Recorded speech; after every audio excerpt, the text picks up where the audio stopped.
Salut tout le monde, j'espère que vous allez bien. Bienvenue dans ce nouvel épisode de votre podcast Laïva au micro. Oh my god, pas mal. Alors, aujourd'hui, on va parler relations. Aujourd'hui, on va parler sentiments. Aujourd'hui, on va parler toxicité. J'ai remarqué que beaucoup de personnes parlent de relations toxiques ces derniers temps. Je ne sais pas si c'est une trend, je ne sais pas trop. Du coup, je me suis documentée par rapport à ça et je me suis dit, OK, c'est quoi une relation toxique? Et là, j'ai essayé de ressortir donc les caractéristiques d'une relation toxique, bon, dite toxique. Donc, vous l'aurez compris, cet épisode concernera particulièrement les personnes qui sont déjà dans des relations. Mais les célibataires, vous pouvez toujours rester parce que prenez ça un peu comme une anticipation. Voilà. Alors, on va commencer. Déjà, une relation amoureuse est dite toxique lorsqu'elle crée un état de souffrance. Maintenant, on ouvre les parenthèses. Angoisse, peur, crise, doute, manque d'estime de soi chez l'un des partenaires. Donc, maintenant qu'on a un petit peu le contexte, en fait, d'une relation amoureuse toxique, je vais donc donner les caractéristiques pour que vous puissiez détecter si vous êtes dans une relation toxique ou pas. Alors, tu es dans une relation toxique si, premier point, tu ne peux pas être toi-même avec l'autre. On a pour habitude, en fait, de dire que lorsqu'on est dans une relation avec une personne, il faut changer cette personne et la façonner à notre, comment dire ça, comme on veut, en fait. Mais moi, je trouve que c'est toxique de faire ça parce que une personne, si elle t'a intéressé, c'est parce qu'elle était elle-même. À partir du moment où tu veux qu'elle change, à partir du moment où tu veux modifier un petit peu sa façon d'être pour qu'elle s'ajuste à ce que toi tu veux, est-ce que tu seras encore amoureuse de cette personne? Tu peux pas changer quelqu'un alors que de base, si tu allais vers elle, c'est parce qu'elle était comme ça.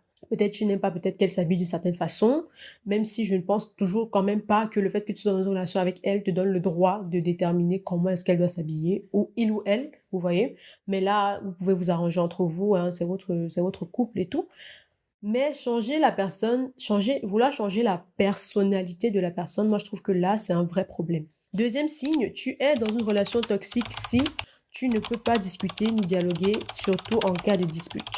Pour moi, l'une des bases d'une relation amoureuse durable, c'est la communication. Si à chaque fois que vous êtes fâchés en fait l'un avec l'autre et la personne, au lieu de chercher à discuter pour pouvoir arranger, va dans son coin, genre en mode, c'est vrai quand même qu'il y a des personnes qui règlent leurs problèmes en mode, lorsqu'ils ont des disputes, ils préfèrent aller se caser un petit peu, vous voyez. Mais sauf que là, on est dans une relation à deux. Tu n'es pas seul.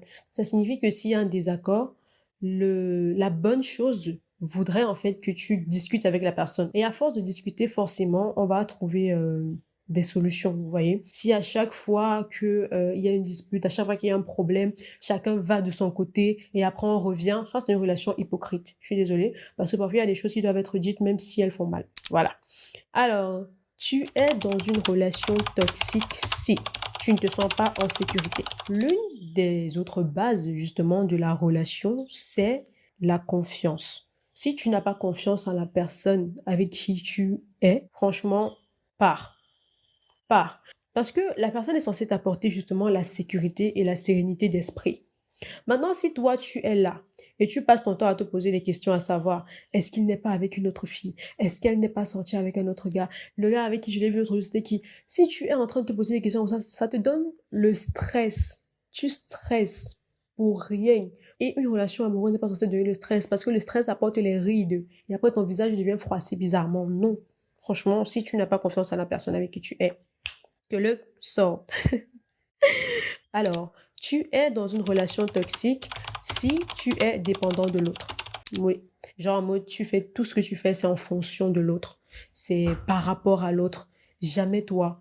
Toujours l'autre. C'est vrai qu'on dit que lorsqu'on est avec quelqu'un, il faut savoir mettre aussi les désirs de la personne en avant, mais ne pas s'oublier. Tu ne peux pas toujours dépendre de l'autre. C'est-à-dire, tu ne peux pas faire quelque chose sans l'approbation de l'autre. Là, il y a un vrai problème. Là, c'est pas une relation normale, ça c'est une relation de prisonnier. Tu es dans une relation toxique si tu n'as pas confiance en toi. Là, je parlais d'avoir confiance en l'autre, mais après, ça se rejoint un petit peu, hein. Une relation amoureuse saine, j'ai envie de dire, tu dois avoir confiance en toi et l'autre doit te pousser à avoir confiance en toi et pas l'inverse. Vous voyez ce que je veux dire?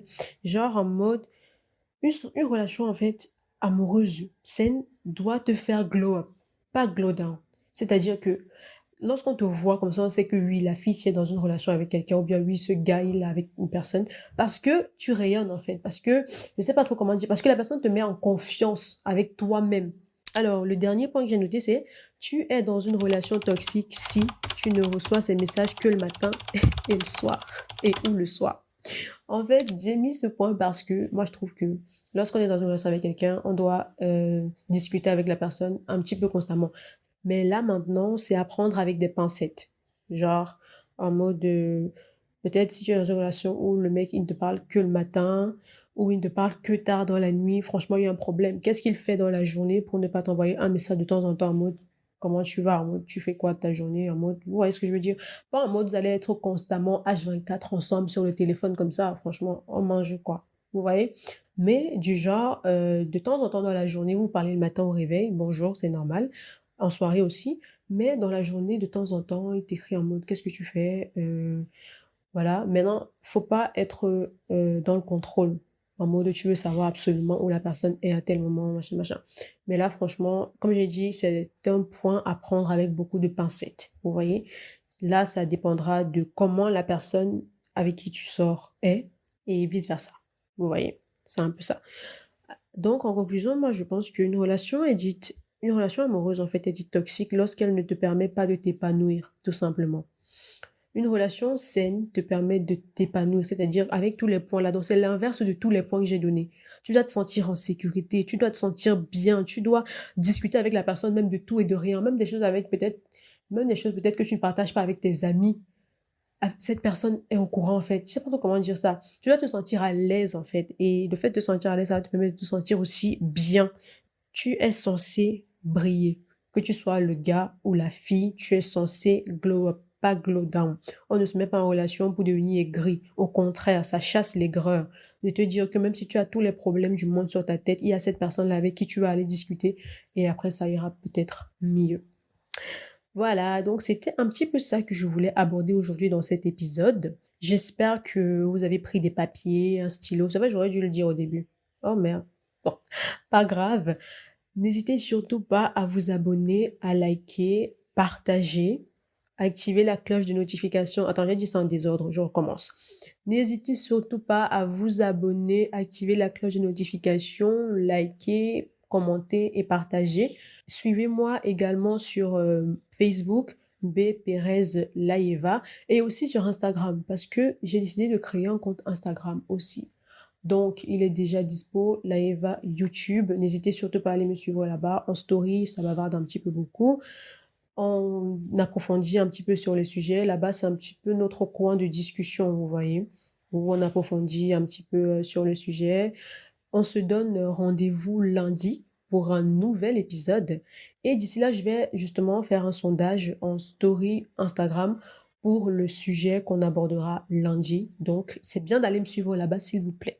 On se donne donc rendez-vous lundi pour un nouvel épisode de podcast. D'ici là, portez-vous bien. Ceux qui sont en couple, soyez heureux. Et ceux qui sont célibataires, votre tour viendra. N'ayez pas peur. Bye bye.